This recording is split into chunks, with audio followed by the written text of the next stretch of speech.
अस्सलाम वालेकुम दोस्तों, कैपिटल इनसाइट के एक नए प्रोग्राम के साथ राना उस्मान मुज़फ़्फ़र आपकी खिदमत में हाजिर है। आज की सबसे अहम ख़बर के हवाले से हम आज अपने प्रोग्राम में बात करेंगे। वो है एक तरफ DGISI की तैनाती और दूसरी तरफ सुप्रीम कोर्ट ऑफ पाकिस्तान का बड़ा फ़ैसला और तीसरी तरफ इलेक्शन कमीशन की जानिब से आज होने वाले इजलास जिसमें मखसूस नशिस्तें PTI को देनी है या नहीं देनी, इस हवाले से फ़ैसला ना हो सका। ये तमाम तर पहलुओं पर जो है हम बात करेंगे। सबसे पहले बात करते हैं DGISI की तैनाती, क्योंकि DGISI की तैनाती के हवाले से सोशल मीडिया पर मुख्तलिफ आरा जो थी, मुख्तलिफ नाम जो थे वो सर्कुलेट कर रहे थे। अब DGISPR की जानिब से ये बात सामने आ गई है कि लेफ्टिनेंट जनरल मोहम्मद आसिम मलिक को DGISI तैनात कर दिया गया है। 30 नवंबर को ये अपने ओहदे का चार्ज संभालेंगे और तमाम तर जिम्मेदारियाँ जो हैं वो संभालेंगे। इसके अलावा लेफ्टिनेंट जनरल के हवाले से ये चीज़ें भी सामने आई हैं कि इससे कबल ये GHQ में इस वक्त तैनात थे।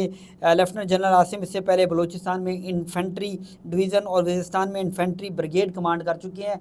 आपको ये बताता चलूँ कि अगर कोई भी DGISI के ओहदे पर तैनात होने से कबल उसका कमांड करना, किसी भी ब्रिगेड को कमांड करना बहुत लाजिम समझा जाता है। और जो आर्मी कवानीन है उसके मुताबिक DGISI वही बन सकता है जिसने किसी ब्रिगेड को कमांड किया हो। इसके अलावा लेफ्टिनेंट जनरल आसिम मलिक साहब जो है अपने कोर्स में आज़ादी शमशीर भी हासिल कर चुके हैं। इसके अलावा चीफ़ इंस्ट्रक्टर NDU भी रह चुके हैं। Instructor command and staff college Quetta में भी तैनात रह चुके हैं। इसके अलावा लेफ्टिनेंट जनरल आसिम मलिक साहब फोर्ट 11 वर्थ और royal college of defence studies के ग्रेजुएट हैं।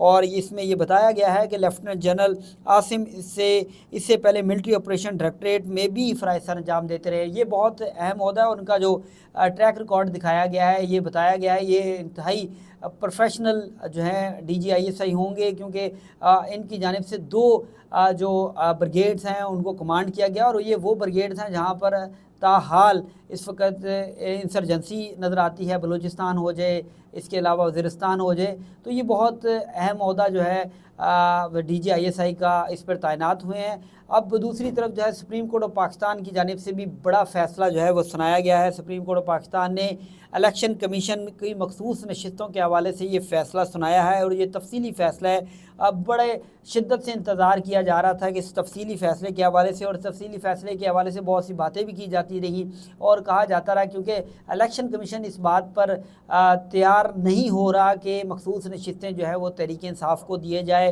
क्योंकि इलेक्शन कमीशन की जानिब से मुख्तलिफ़ किस्म के बहाने बनाए गए, मुख्तलिफ़ किस्म के। अब सूरत हाल ये है कि इलेक्शन कमीशन में तकरीबन 3 रोज़ से जो है इजलास हो रहे हैं कि मखसूस नशिस्तें दी जाएँ या ना दी जाएँ, और लिंगर ऑन तमाम तर मामले को किया जा रहा है। अब ये तफसीली फ़ैसला जो आया है, इसमें तफसीली फ़ैसले में बहुत सी चीज़ों को जो है वो क्लियर किया गया है। तफसीली फ़ैसले में रूल्स 94 आइन और इलेक्शन एक्ट 2017 से मुतसादिम जो है वो करार दिया गया है।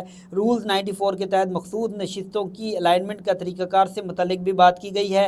इंतखाबी रूल्स इलेक्शन के मुताबिक ही बनाए जा सकते हैं। इंतखाबी रूल्स में ऐसी चीज़ शामिल नहीं की जा सकती जो इलेक्शन एक्ट में मौजूद ना हो। इलेक्शन कमीशन को अपने तफसीली फ़ैसले में जो है अदालत की जानिब से आड़े हाथों लिया गया है, क्योंकि इलेक्शन कमीशन जो है वो मुख्तलिफ़ हीले बहाने करता रहा और तहरीक इंसाफ को मखसूस नशिस्तें जो हैं वो देने में ताहाल वो बाज़िद नज़र आता है कि वो नहीं देगा। दूसरी तरफ अब सुप्रीम कोर्ट ऑफ पाकिस्तान का special supreme court of Pakistan का जो तफसीली फ़ैसला है वो भी जारी कर दिया गया है। मुस्लिम लीग नून बड़ा इंतज़ार कर रही थी तफसीली फ़ैसले का, क्योंकि पीपल्स पार्टी और मुस्लिम लीग नून की जानिब से रिव्यू पिटिशन जो है वो दायर की गई है, और मुस्लिम लीग नून और पीपल्स पार्टी चाहते हैं कि ये मखसूस नशिस्तें उनको मिल जाए।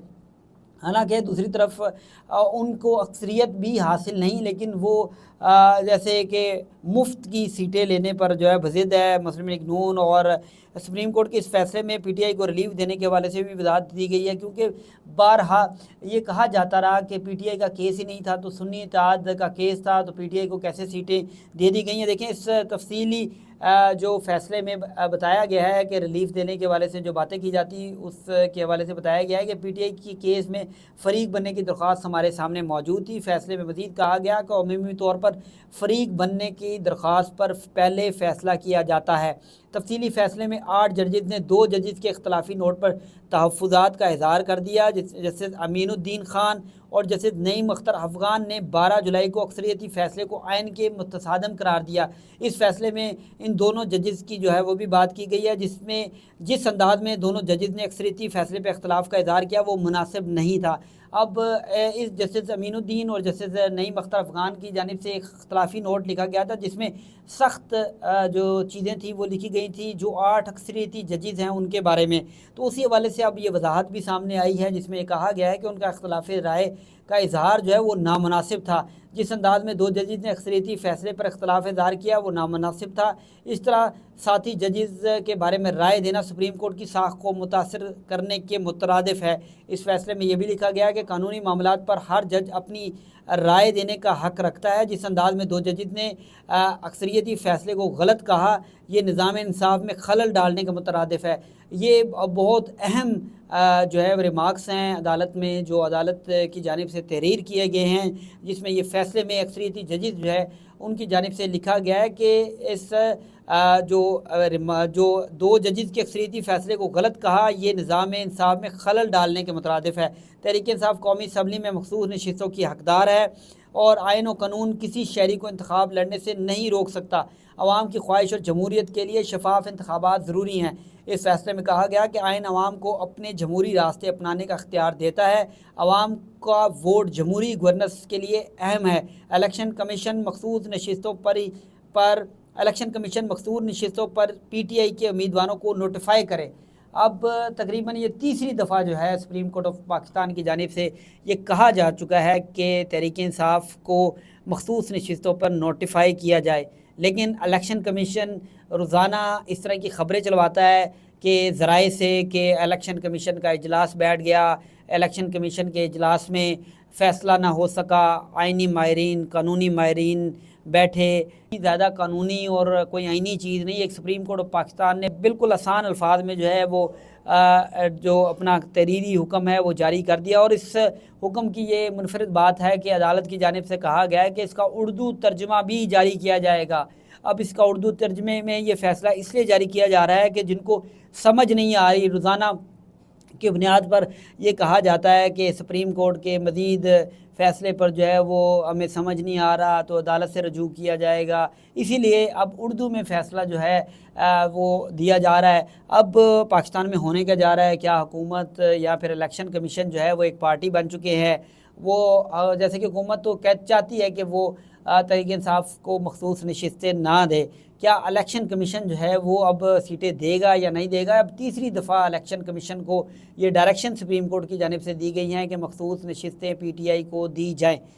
اب یہ دیکھنا ہوگا کہ الیکشن کمیشن کیا کردار ادا کرتا ہے، کیا الیکشن کمیشن اپنی ضد پہ رہتا ہے، کیونکہ الیکشن کمیشن کو سپریم کورٹ اس تفصیلی فیصلے میں اکثریتی جج یہ کہہ چکے ہیں کہ غیر آئینی جو اقدام اٹھایا گیا اور مخصوص نشستیں جو نہیں دی گئی۔ تو اب صورتحال گھمگیر ہونے کیا جا رہا ہے یہ کہنا قبل از وقت ہے، لیکن میں آپ کو بتا دوں جیسے کہ ایک اہم پوزیشن پہ ایک اہم آفیسر کو تعینات کر دیا گیا ہے، دوسری طرف الیکشن کمیشن بضد ہے کہ تحریک انصاف کو مخصوص نشستیں نہیں دینی، دوسری طرف سپریم کورٹ بھی اکثریتی ججز جو ہے وہ اپنے فیصلے پر بتا چکے ہیں کہ مخصوص نشستیں پی ٹی آئی کو دینی پڑیں گی۔ اب آگے ہونے کا جا رہا ہے کیا قاضی فائز عیسیٰ صاحب اس حوالے سے کوئی نئی ریویو پٹیشن جو کہ آئی ہیں ان کو لگا دیتے ہیں اور یہ دوبارہ ریویو پٹیشن میں جو ہے دوبارہ کیس کو سنا جائے گا۔ لیکن میں آپ کو بتاؤں کہ اگر کیس کو سنا بھی جاتا ہے تو یہ وہی ججز کیس سنیں گے جنہوں نے پہلے سنا تھا، تو اس کے بعد کیا حکومت کو یا پھر الیکشن کمیشن کو ریلیف مل سکے گا یا نہیں مل سکے گا یہ کہنا قبل از وقت ہوگا۔ آج کے اہم خبروں کے ساتھ رانا عثمان کو دیجیے گا اجازت۔ اللہ حافظ۔